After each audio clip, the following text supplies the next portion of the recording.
نحمده ونصلي على رسوله الكريم اما بعد فاعوذ بالله من الشيطان الرجيم بسم الله الرحمن الرحيم رب اشرح لي صدري ويسر لي امري واحلل عقدة من لساني يفقهوا قولي ولقد اور البتہ تحقیق انزلنا نازل کی ہم نے الیکا آپ کی طرف آیات بینات روشن وما اور نہیں یکفرو کفر کرتے بہا ان کا الا مگر الفاسقون فاسق نافرمان اوکلما کیا بھلا جب کبھی آہدو انہوں نے عہد کیا عہدن کوئی عہد نبذہ ڈال دیا اس کو فریقن ایک گروہ نے منہم ان میں سے بلکہ اکثرہم اکثر ان میں سے لا یؤمنون ایمان نہیں لاتے ولما اور جب جاءہم آیا ان کے پاس رسول ایک رسول من عند اللہ اللہ کی طرف سے مصدق تصدیق کرنے والا لما واسطے اس کے جو معہم ان کے پاس ہے نبذا پھینک دیا فریق ایک گروہ نے من الذین ان لوگوں میں سے اوتوا الکتاب جو دیے گئے کتاب اللہ اللہ کی کتاب کو وراء پیچھے ظہورہم اپنی پیٹھوں کے کأنہم گویا کہ وہ لا یعلمون علم نہیں رکھتے واتبعوا اور پیچھے پڑ گئے ما جو تتلو پڑھتے تھے الشیاطین شیطان علی میں ملک بادشاہت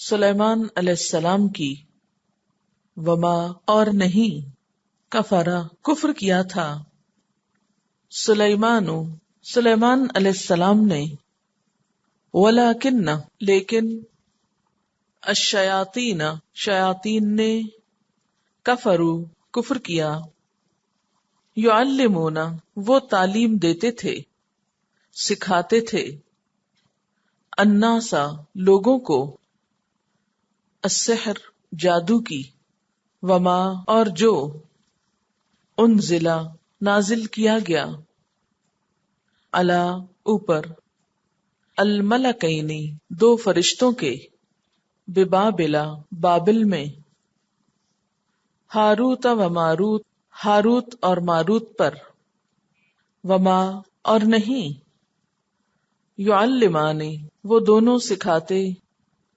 من احد کسی ایک کو حتی یہاں تک کہ یقولا وہ دونوں کہتے انما بے شک نحن ہم فتنۃ آزمائش ہیں فلا تو نہ تکفر تم کفر کرو فیتعلمون تو وہ سیکھتے تھے منہما ان دونوں سے ما جو یفرقون وہ تفریق ڈال دیتے جدائی ڈال دیتے بہی ساتھ اس کے بین المرء درمیان شوہر کے وزوجہ اور اس کی بیوی کے وما ہم اور نہیں وہ بدارین ضرر پہنچانے والے تھے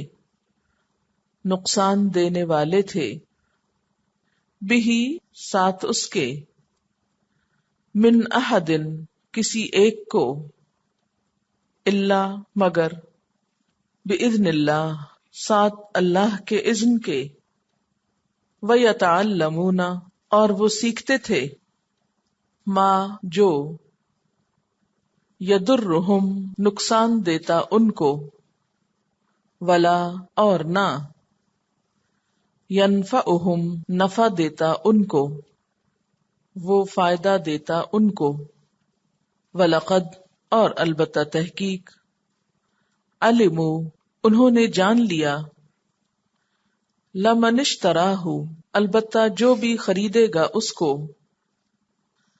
ما لہو نہیں اس کے لیے، فی الآخرۃ آخرت میں، من خلاق کوئی حصہ، ولبئس اور البتہ کتنا برا تھا، ما جو شرو انہوں نے بیچ ڈالا، بہی ساتھ اس کے، انفسہم اپنی جانوں کو، لو کانو کاش وہ ہوتے، یعلمون وہ جانتے، ولو اور اگر،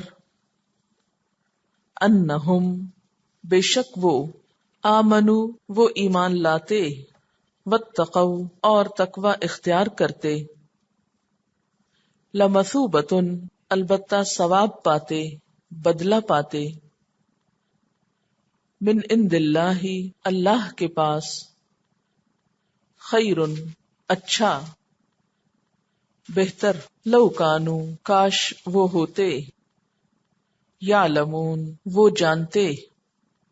الفاظ کی وضاحت، وَلَقَدْ اور البتہ تحقیق، انزلنا نازل کی ہم نے، الیکا آپ کی طرف، آیات بینات روشن آیات، یعنی یہاں آیات سے مراد کیا ہے؟ احکامات نازل کیے، وما یکفر اور نہیں کفر کرتے، بہا ان کا، الا الفاسقون مگر نافرمان لوگ۔ فاسقون کا سنگولر کیا ہے؟ فاسق۔ اب آپ دیکھ رہے ہیں کہ کبھی جمع فاسقین آتا ہے اور کبھی کیا آتا ہے؟ فاسقون آتا ہے، کبھی ظالمین آتا ہے، کبھی ظالمون آتا ہے، اسی طرح کہیں صادقین ہے تو کہیں صادقون آئے گا۔ تو یہ جمع کے دو وزن ہیں، دو طرح سے جمع آتی ہے۔ جیسے آپ نے دیکھا ہوگا، جیسے کبھی کتاب بن آتا ہے، کبھی کتاب بن آتا ہے، کبھی کتاب بن آتا ہے، تو اسی طرح جمع میں بھی کبھی صادقین آ گیا، کبھی صادقون آ گیا۔ صادقن ہو تو کیا بن جاتا ہے؟ صادقون۔ صادقین ہو تو کیا بن جاتا ہے؟ صادقین۔ ٹھیک ہے، کیوں ایسا ہوتا ہے؟ صادقین کیوں آتا ہے؟ اس کی وجہ پھر کبھی پڑھیں گے، ابھی اتنا ہی کافی ہے آپ کے لیے کہ آپ اس کے فرق کو پہچانیں۔ یہ ابھی آپ کی فرسٹ سٹیج ہے کہ الفاظ کا ڈفرنس معلوم کریں، الفاظ کو پہچانیں، الفاظ کے مختلف جو انداز ہیں بیان ہونے کے ان کو نگاہ میں رکھیں اور ان کا کمپیریزن کیا کریں، سوچا کریں کہ یہاں یہ کیوں آیا، پیچھے ایسا کیوں آیا تھا، اور انشاءاللہ آہستہ آہستہ جب آپ پھر رولز پڑھیں گے تو آپ کو بہت جلدی باتیں سمجھ میں آنے لگیں گی۔ اوَکُلَّمَا کیا بھلا جب کبھی، آہدو انہوں نے عہد کیا، عہدن کوئی عہد، نبذہ پھینک دیا اس کو، فریقن ایک گروہ نے، منہم ان میں سے، نبذہ نون بے دال اس کا روٹ ہے، کسی چیز کو قابل توجہ نہ سمجھنا، پشت کے پیچھے پھینک دینا، اگنور کر دینا، بھول بھلا جانا، غیر اہم سمجھنا، اس کو کوئی اہمیت نہ دینا، امپورٹنس نہ دینا۔ بلکہ اکثرہم ان میں سے اکثر، لا نہیں، یؤمنون وہ ایمان لائیں گے، اور لما جب کبھی، جاءہم آیا ان کے پاس، رسول ایک رسول، من عند اللہ اللہ کے پاس سے، مصدق تصدیق کرنے والا، لما واسطے اس کے جو، معہم ان کے پاس ہے، نبذا پھینک دیا، فریقن ایک گروہ نے، من الذین ان لوگوں میں سے، کن لوگوں میں سے، اوت الکتاب جو کتاب دیے گئے۔ یہ جو کتاب دیے گئے ہیں نا، ان کو عام طور پر کیا کہا جاتا ہے؟ اہل کتاب۔ تو اہل کتاب کون ہوتے ہیں؟ یہود و نصارہ، ٹھیک ہے۔ بنی اسرائیل کون ہے؟ یہود۔ اور اہل کتاب کون ہے؟ یہود و نصارہ۔ کتاب اللہ اللہ کی کتاب کو، وراء پیچھے، ظہورہم ظہور جو ہے ظہر کی جمع ہے، ظہر کہتے ہیں پشت کو، کأنہم گویا کہ وہ، لا یعلمون جانتے نہ ہوں، علم نہ رکھتے ہوں، انہیں پتہ ہی نہ ہو، واتبعوا اور پیچھے پڑ گئے، اتباع کیا۔ اتباع کرنے کا معنی کیا ہوتا ہے؟ پیروی کرنا۔ ما جو تتلو پڑھتے تھے، تتلو کس سے ہے؟ تلاوت سے۔ الشیاطین شیطان، علا اوپر، یا میں، ملک سلیمان بادشاہت سلیمان علیہ السلام کی، ملک کہتے ہیں بادشاہت کو، سلیمان علیہ السلام ایک پیغمبر تھے. وما کفر سلیمان، اور نہیں کفر کیا تھا سلیمان علیہ السلام نے، ولکن الشیاطین، لیکن شیطانوں نے، کفر کیا، یعلمون، وہ سکھاتے تھے. یاد رکھیے علم آدم الاسماء، علم یعلم کا مطلب ہوتا ہے سکھانا، اور تعلم یتعلم کا مطلب ہوتا ہے سیکھنا. یعلمون، وہ سکھاتے تھے، الناس، لوگوں کو، السحر، جادو، سین ہے رے، سحر لیکن زیر کے ساتھ، سحر نہیں، سحر کچھ اور ہوتا ہے، وہ صبح کے لیے استعمال ہوتا ہے، اور سحر جادو کے لیے ہوتا ہے. وما، اور جو، انزلہ، اتارا گیا، الملکین، اوپر دو فرشتوں کے. اب آپ دیکھیے ملک ایک فرشتے کو کہتے ہیں، ملکین دو فرشتوں کو کہتے ہیں، اور ملائکہ بہت سارے فرشتوں کو کہتے ہیں. ٹھیک ہے، ملک سنگولر، ملکین تسنیہ، اور ملائکہ جمع ہے. ٹھیک ہے. ببابل، بابل کے شہر میں، موجودہ زمانے میں یہ عراق کا شہر کوفہ ہے. ہاروت و ماروت، ہاروت اور ماروت یہ دو فرشتوں کا نام تھا. وما یعلمان، اور نہیں وہ سکھاتے تھے، من احدن، کسی ایک کو، کسی کو نہیں سکھاتے تھے، حتی یہاں تک کہ یقولا، وہ دونوں کہتے تھے. اب یقولا کیوں کہا؟ اگر یقولو ہوتا تو ایک کہتا تھا، یقولا جب لمبا کیا تو دو کا معنی ہو گیا. حتی یقولا، یہاں تک کہ وہ دونوں کہتے، انما، بے شک، نحن، ہم، فتنتن، فتنہ ہے، آزمائش ہے. فتنہ کس کو کہتے ہیں؟ فتنہ ہوتا ہے آزمائش. فلا تکفر، تو نہ تم کفر کرو. فیتعلمون، تو وہ سیکھتے تھے، منہما، ان دونوں سے، ما، جو، یفرقون، جدائی ڈال دیتے، بہی، ساتھ اس کے، بین المرء، درمیان شوہر کے، وزوجہ، اور اس کی بیوی کے. اب یہاں پر آپ دیکھ رہے ہیں نا، زوج کا مطلب بیوی آ رہا ہے. وما ہم، اور نہیں وہ، بدارین، نقصان دینے والے، روٹ ہے دواد رے رے، بہی، ساتھ اس کے، من احدن، کسی ایک کو، الا، مگر، باذن اللہ، اللہ کے اذن سے. ویتعلمون، اور وہ سیکھتے تھے، ما یضرہم، جو ان کو نقصان دیتا، ولا ینفعہم، اور ان کو فائدہ نہ دیتا. ولقد علموا، اور البتہ تحقیق انہوں نے جان لیا، علم حاصل کر لیا، کس بات کا؟ لمن اشتراہ، البتہ جو بھی خریدے گا اس کو، کیونکہ شراء کا مطلب خریدنا اور بیچنا دونوں ہوتے ہیں، اس لیے کہیں بیچنا آ رہا ہے، کہیں خریدنا آ رہا ہے. البتہ جو بھی خریدے گا اس کو، مالہ، نہیں اس کے لیے، فی الآخرت، آخرت میں، من خلاق، کوئی حصہ. خلاق، خے لام قاف اس کا روٹ ہے. ولبئس، اور البتہ کتنا برا ہے، ما، جو، شرو، انہوں نے بیچا، بھی، ساتھ اس کے، انفسہم، اپنے نفسوں کو، لو کانوا یعلمون، کاش وہ جانتے ہوتے، ان کو معلوم ہوتا، ان کو علم ہوتا. ولو انہم، اور اگر بے شک وہ، آمنوا، ایمان لاتے، واتقوا، اور تقوی اختیار کرتے، لمثوبۃ، البتہ ثواب پاتے. ثواب کس کو کہتے ہیں؟ بدلے کو. اچھا، اصل میں یہ لفظ جو ہے نا مثوبہ تھا، اس کا روٹ کیا ہوگا؟ فے واو بے، ثوب. ثوب کس کو کہتے ہیں؟ کپڑے کو. تو کپڑا بھی جب پہنا جاتا ہے تو کیا کیا جاتا ہے؟ مثلاً آپ دیکھیں کہ سیتے ہیں تو اس کو جوڑنے کے لیے دوہرا کرتے ہیں، پھر اسی طرح پہنتے ہیں تو دوہرا کرتے ہیں، پھر اس کو واپس لوٹاتے ہیں، پلٹاتے ہیں. تو ثواب بھی ہوتا ہے کہ کوشش کا بدلہ. من عند اللہ، اللہ کے پاس سے، خیر، بہتر، لو کانوا یعلمون، کاش وہ علم رکھتے ہوتے، جانتے ہوتے، کاش ان کو پتا چل جاتا. تفسیر. وَلَقَدْ أَنزَلْنَا، اور البتہ تحقیق اتاری ہم نے، الیک، آپ کی طرف، آیات بینات، روشن آیات، واضح آیات. الیک سے مراد یہاں کون ہے؟ حضور صلی اللہ علیہ وسلم. آپ کی طرف ہم نے روشن آیات اتاری ہیں، واضح آیات اتاری ہیں. کس لیے اتاری؟ تاکہ ان کو سمجھا جائے، ان پہ عمل کیا جائے. لیکن کچھ لوگ ان کو نہیں مانتے، کچھ لوگ ان سے فائدہ نہیں اٹھاتے. تو ایسے لوگوں کے بارے میں کیا کہا گیا؟ وما یکفر بہا الا الفاسقون، نہیں انکار کرتے ان آیات کا مگر فاسق لوگ. پیچھے بھی آپ پڑھ چکے نا فاسقوں کا عمل. کیا کرتے ہیں فاسق؟ اللہ کی نافرمانی کرتے ہیں. تو یہاں بتایا یہ جا رہا ہے کہ نبی صلی اللہ علیہ وسلم پر جو کتاب آئی ہے یہ ایسی نہیں کہ جو سمجھ میں نہ آئے، یہ سب کو سمجھ میں آتی ہے، بالکل روشن ہے، واضح ہے، کلیئر ہے. لیکن کچھ لوگ پھر بھی نہیں مانتے، سمجھنے کے باوجود انکار کرتے ہیں. اچھا کیوں کرتے ہیں؟ کیونکہ عمل نہیں کرنا چاہتے. فاسق کون ہوتا ہے؟ جو عمل کی حد سے باہر نکلے.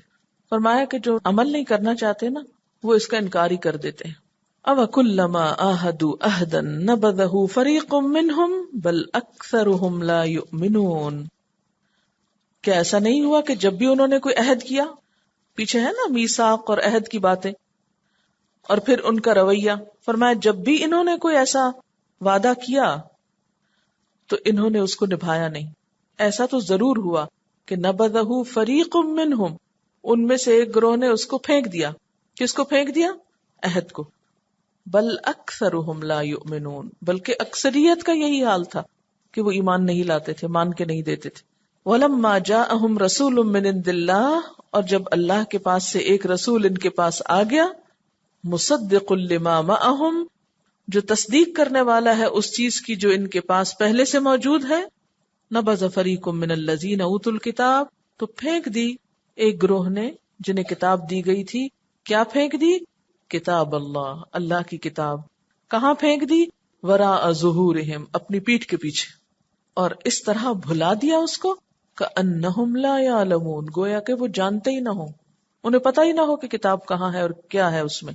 تو کتاب کو پیٹھ پیچھے رکھنے کا اصل مطلب کیا ہوتا ہے؟ اس کو بھلا دینا، اگنور کر دینا. آپ کو جو کام نہیں کرنا ہوتا آپ کیا کرتے ہیں؟ اس کو، جس چیز کی اہمیت آپ کے ہاں نہیں ہوتی اس کو پیچھے پھینک دیتے. تو ان لوگوں نے بھی کیا کیا؟ اللہ کی کتاب کو بھلا دیا. یعنی پھینکنے سے مراد ایسا نہیں کہ نعوذ باللہ یہ مثلا یہ کتاب ہے تو انہوں نے یوں کر کے پیچھے پھینک دی، یہ مطلب نہیں ہے. پیچھے ڈال دیا سے مراد کیا ہے؟ تاکہ نظر ہی نہ آئے. جس چیز کی امپورٹنس ہوتی ہے وہ کہاں ہوتی ہے؟ آنکھوں کے سامنے. اور جو چیز غیر اہم ہوتی ہے وہ کہاں رکھ دی جاتی ہے؟ پیچھے. اسے پیچھے کر دو. یا پیچھے سے مراد یہ بھی ہوتا ہے کہ جیسے ایک طرف کر دینا. اور کتاب کو پھینک کے کیسے ہو گئے؟ کأنہم لا یعلمون، گویا کہ وہ جانتے ہی نہ ہو، گویا کہ انہیں پتہ ہی نہ ہو. کس چیز کا نہ پتہ ہو؟ کہ کوئی کتاب بھی ہے. ان کی زندگیوں سے کتاب اس طرح الگ ہو گئی کہ انہیں اس کا کچھ بھی علم نہ رہا. آج ہمارا حال کیا ہے؟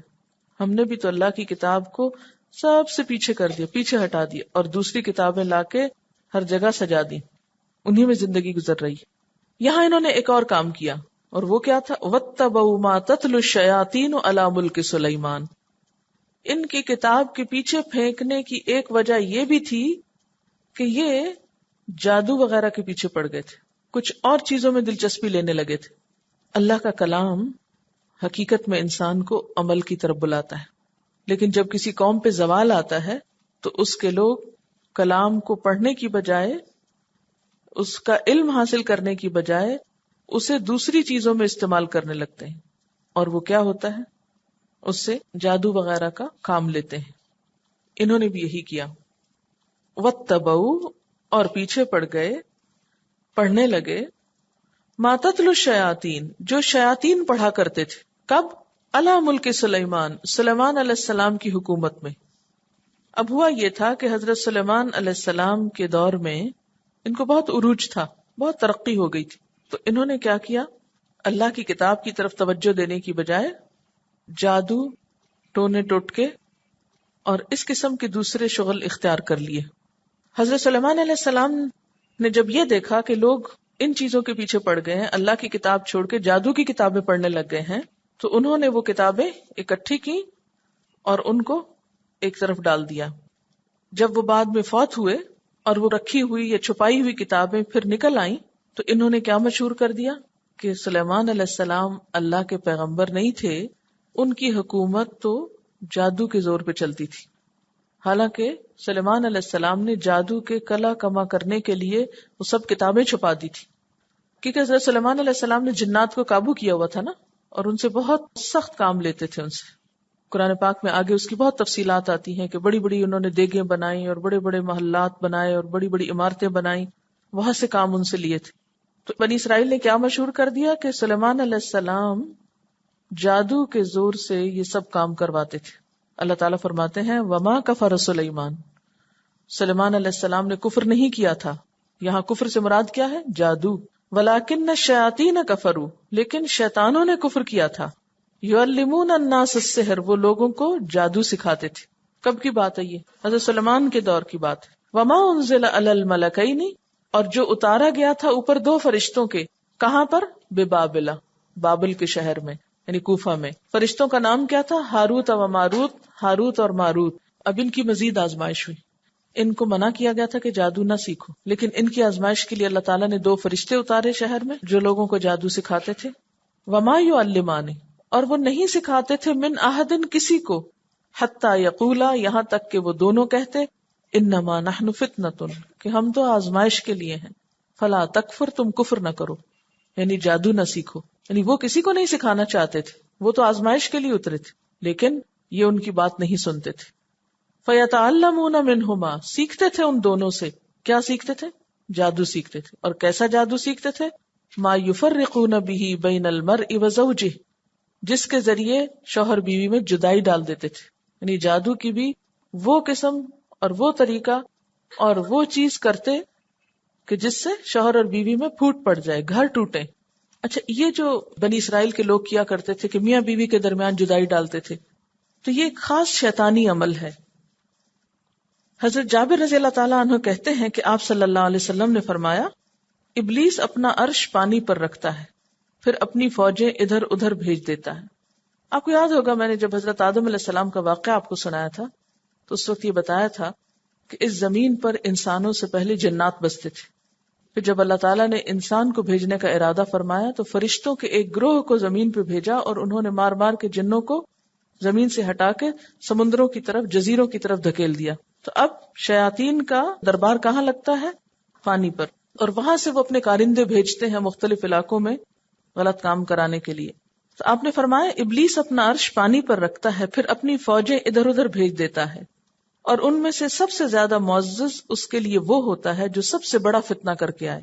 یعنی ابلیس اس سے سب سے بڑھ کے خوش ہوتا ہے جو سب سے بڑا گناہ کر کے آئے. چنانچہ ایک آتا ہے اور آ کر اسے بتاتا ہے کہ میں نے فلاں فلاں کام کیا، تو ابلیس اسے کہتا ہے تم نے کچھ بھی نہیں کیا. پھر ایک اور آتا ہے اور کہتا ہے میں نے آج فلاں آدمی کو اس وقت تک نہیں چھوڑا جب تک اس کے اور اس کی بیوی کے درمیان جدائی نہیں ڈال دی. تو ابلیس اسے اپنے قریب کر لیتا ہے. ایک اور روایت کے مطابق اسے اپنے گلے سے لگا لیتا ہے، پھر اسے مخاطب ہو کر کہتا ہے کہ تم بہت اچھے ہو. اور ایک اور روایت میں آتا ہے کہ اس کو تاج پہناتا ہے، سب سے اچھا کام تم نے کیا ہے جو میاں بیوی کو لڑا کے آئے ہو. تو اس سحر کی اس قسم کو سحر تفریق کہا جاتا ہے. اور اس میں سب سے اہم ہوتا ہے شوہر اور بیوی میں جدائی ڈالنا، لیکن بسا اوقات دوسرے رشتوں میں بھی جدائی ڈالنے کے لیے استعمال ہوتا ہے. مثلا ماں اور بیٹے کے درمیان، باپ بیٹے کے درمیان، دو بھائیوں کے درمیان، دو دوستوں کے درمیان، دو شریکوں کے درمیان بھی جدائی ڈالی جاتی. اس کی علامت کیا ہوتی ہے؟ جیسے ہر بیمار کی کچھ علامتیں ہوتی ہیں نا، سمٹمز ہوتی ہیں. اس کی علامت یہ ہوتی ہے کہ محبت اچانک نفرت میں بدل جاتی ہے وداؤٹ اینی ریزن. کوئی وجہ نہیں پتا ہوتی، اچھی بھلی زندگی گزر رہی تھی کہ یکا یک ایک دوسرے سے لڑائی جھگڑے شروع ہو گئے. دونوں کے درمیان بے وجہ شکوک و شبہات پیدا ہو جاتے ہیں. دونوں ایک دوسرے کا کوئی عذر اور بہانہ یا کوئی معذرت قبول کرنے کو تیار نہیں ہوتے. چھوٹی سی بات کو بہت بڑا بنا لیا جاتا ہے، رائی کا پہاڑ جس کو کہتے ہیں. بیوی کو شوہر بہت بدصورت لگتا ہے، شوہر کو بیوی بہت بدصورت لگتی ہے. وہ جو ہے نا نظر کا دھوکہ ہو جاتا ہے. یعنی وہی شکل جو اچھی لگتی تھی اب وہ بہت ہی بری لگنے لگتی. اور جس پہ جادو ہوتا ہے وہ اپنے دوسرے پارٹنر یا جو اسپاؤس ہوتا ہے یا جو ساتھی ہوتا ہے اس کے ہر کام کو برا سمجھنے لگتا ہے. اس کے ہر کام، ہر حرکت، ہر ادا سے نفرت ہوتی. جیسے آپ نے دیکھا ہوگا کہ محبت میں کیا ہوتا ہے، دوسرے کی ہر ادا اچھی لگتی، تو اس میں نفرت میں کیا ہوتا ہے کہ ہر بات بری لگنے لگتی. وما ہم بدارین بہ من احد. اس سے پھر شبہ پڑ جاتا ہے نا کہ شاید جادو میں اتنا زور ہے کہ اس سے یہ سب کچھ ہو سکتا ہے. فرمایا نہیں، کوئی کسی کو نقصان نہیں دے سکتا الا باذن اللہ، مگر اللہ کے اذن سے. یعنی جادو میں کوئی طاقت نہیں، کوئی قوت نہیں. کسی کا نفع نقصان جادو کے بل پر نہیں کیا جا سکتا جب تک کہ اللہ کا اذن نہ ہو. وَيَتَعَلَّمُونَ، اور وہ سیکھتے رہتے تھے، مَا يَضُرُّهُمْ، جو ان کو نقصان دیتا تھا. یعنی جادو سیکھتے چلے جاتے جس سے انہی کو نقصان ہوتا. جادو کا پہلا نقصان کیا ہے؟ ایمان جاتا رہتا ہے. پھر نقصان کیا ہے؟ کہ انسان جب کسی کو تکلیف دیتا ہے، کسی کو نقصان دیتا ہے تو اس کا اپنا نقصان ہوتا ہے. جو شخص کسی پہ جادو کرتا ہے اس کے لیے دلوں میں نفرت پائی جاتی، پھر اس کی آخرت برباد ہوتی. اور خاص طور پر چونکہ یہ گھر توڑتے تھے تو جس معاشرے میں گھر ٹوٹنے لگے وہاں کس قدر بے چینی اور کس قدر پریشانی ہو سکتی. فرمایا کہ جادو کے ذریعے کام بھی کیا لے رہے تھے؟ گھر توڑنے کا، اور اس کا الٹیمیٹ ریزلٹ انہیں خود دیکھنا پڑ رہا تھا کہ انہی کو نقصان ہو رہا تھا، انہی کی قوم اور انہی کی نسل تباہ و برباد ہو رہی تھی. وَلَا يَنْفَعُهُمْ، اور ان کو فائدہ نہ دیتا تھا وہ. وَلَقَدْ عَلِمُوا، اور البتہ تحقیق انہوں نے جان لیا تھا. کنہوں نے؟ بنی اسرائیل نے. ان کو پتا تھا، انہیں علم ہو چکا تھا. کیا؟ لَمَنِ اشْتَرَاهُ، کہ جو بھی اس کو خریدے گا، یعنی جو بھی جادو کرے گا یا یہ ٹونے ٹوٹ کے کرے گا یا اس کے نسخے خریدے گا، مَا لَهُ فِي الْآخِرَةِ مِنْ خَلَاقٍ، اس کا آخرت میں کوئی حصہ نہ ہوگا، اس کی آخرت جائے گی. وَلَبِئْسَ مَا شَرَوْا بِهِ أَنفُسَهُمْ، کتنی بری ہے وہ چیز جس کے بدلے انہوں نے اپنے آپ کو بیچ ڈالا. یعنی جادو سیکھنے کے شوق میں انہوں نے اپنی جانیں دے دی، جہنم کمائی. لَوْ كَانُوا يَعْلَمُونَ، کاش وہ علم رکھتے ہوتے، کاش انہیں پتا ہوتا کہ یہ کتنا گھاٹے کا سودا ہے. وَلَوْ أَنَّهُمْ آمَنُوا، اور اگر وہ ایمان لاتے، یعنی جادو نہ کرتے، اچھے کام کرتے، وَاتَّقَوْا، اور تقوی کرتے، لَمَثُوبَةٌ مِّنْ عِندِ اللَّهِ خَيْرٌ، البتہ ثواب پاتے اللہ کے پاس سے بہت اچھا. یعنی جادو چھوڑ کر یہ ایمان اور تقوی کی راہ اختیار کرتے تو ان کو بہت کچھ مل جاتا. جادو سے کیا ملا؟ نقصان ہی نقصان. لَوْ كَانُوا يَعْلَمُونَ، کاش وہ علم رکھتے ہوتے. اب آپ یہ دیکھ رہے ہیں 2 دفعہ آیا ہے، لَوْ كَانُوا يَعْلَمُونَ، لَوْ كَانُوا يَعْلَمُونَ، کاش انہیں علم ہوتا، کاش انہیں علم ہوتا. کیا واقعی علم نہیں تھا؟ کیا نہیں جانتے تھے؟ جانتے تھے. پھر اللہ تعالیٰ کیوں فرما رہے ہیں کاش انہیں علم ہوتا؟ اس سے کیا پتہ چلتا ہے؟ اصل علم کون سا ہوتا ہے؟ جس پر عمل ہو. جس علم پر عمل نہ ہو وہ علم علم ہی نہیں. یعنی علم صرف انفارمیشن اکٹھی کرنے کا نام نہیں ہے، بلکہ علم دراصل کیا ہے؟ عمل کرنے کا نام. اسی لیے اللہ تعالیٰ فرماتے ہیں کاش انہیں علم ہوتا کہ ان کے ساتھ ہونے والا کیا ہے. یہ کہہ رہی ہیں کہ انہوں نے اپنی آخرت بیچ ڈالی دنیا کے بدلے. تو میجک میں بھی ہوتا ہے کہ you have to sell your soul to the devil. جی. کسی اور نے لکھا ہے کہ شیاطین سے مراد کون ہے؟ شیاطین سے مراد یہاں وہ لوگ بھی ہو سکتے ہیں کہ جو جنات کی مدد سے جادو کرتے تھے. جی. کتابیں کون سی تھیں؟ وہ کتابیں جو سلیمان علیہ السلام نے پکڑ کے ضبط کر لی تھی، وہ جادو سکھانے والی کتابیں تھیں. بین کر دی تھی وہ کتابیں. سفلی عمل کی جو کتابیں ہوتی ہیں، اس طرح کے جنتر منتر کی اور ٹونے ٹوٹکوں کی. سوال ہے میاں بیوی کو الگ کرنے کا ہی علم حاصل کیوں کرنے لگے تھے؟ اس کی وجہ میں نے بتائی تھی. امیجن کیجئے کوئی ایک شخص جو یہ عمل کرتا ہے کہ کسی شوہر اور بیوی کو الگ کر دے، تو اس کے پیچھے کیا ریزنز ہوتی ہیں، کیا کازز ہوتے ہیں، کیوں کرتا ہے وہ ایسے. ایک عام انسان کے لیول پہ سوچئے کہ ایک شخص ہے، مثلا اس کا نام ہے اے، وہ بی اور سی پہ جادو کر رہا ہے. بی اور سی از ہسبینڈ اینڈ وائف، ٹھیک ہے. اے کو کیا انٹرسٹ ہے کہ وہ بی اینڈ سی کو آپس میں الگ کرے؟ اس میں ایک وجہ یہ ہو سکتی ہے کہ اس اے کا کوئی ذاتی مفاد ہے. وہ یہ چاہتا ہے بی اور سی آپس میں الگ ہوں تاکہ وہ ان میں سے کسی ایک کو اپنا بنا سکے. ٹھیک ہے. مثلا اے کو بی میں یا سی میں انٹرسٹ ہے. اب وہ کیا چاہتا ہے کہ یہ دونوں الگ ہوں تاکہ میں اے سے یا بی سے شادی کر سکوں. مثلا اگر اے مرد ہے اور بی جو ہے وہ عورت ہے اور سی پھر مرد ہے، تو وہ بی اور سی کو آپس میں الگ کر رہا ہے اے تاکہ وہ بی سے خود نکاح کر لے. ٹھیک. بسا اوقات حسد ہوتی ہے. مثلا اے ہو سکتا ہے کوئی ساس ہو، مثلا، اور وہ بی اور سی کی باہم جو اچھے تعلقات ہیں وہ اس کو پسند نہیں آ رہے. اور اگر بیٹا بیوی کے ساتھ بہت خوش ہے تو اس کو اچھا نہیں لگ رہا، وہ چاہتی ہے کہ بیٹے کی توجہ اس کی بیوی کی طرف سے ہٹ کے میری طرف ہو جائے زیادہ، تاکہ وہ مجھے زیادہ امپورٹنس دے. ایک ریزن یہ بھی ہوتی ہے، یعنی کہ جیلسی سی ہونے لگتی ہے اپنی ہی اولاد سے. اور کیا وجہ ہو سکتی ہے؟ اے کیوں بی اور سی کو الگ کرنا چاہتا؟ دو خاندانوں میں انتشار پھیلانے کے لیے. بسا اوقات یہ ہوتا ہے کہ جائیداد کوئی وجہ ہوتی ہے، یعنی دنیاوی کوئی مفاد ہوتا ہے. اس طرح سوچا کیجئے سوالوں کو بالکل چھوٹی سطح پر کہ کوئی شخص کوئی کام کیوں کر رہا ہے، خود سے خود کوسچن بھی کیا کیجئے تاکہ آپ کو بات سمجھ میں آئے. ہاں. وآخر دعوانا ان الحمد للہ رب العالمین. سبحانک اللہم وبحمدک نشہد ان لا الہ الا انت نستغفرک ونتوب الیک. والسلام علیکم ورحمۃ اللہ وبرکاتہ.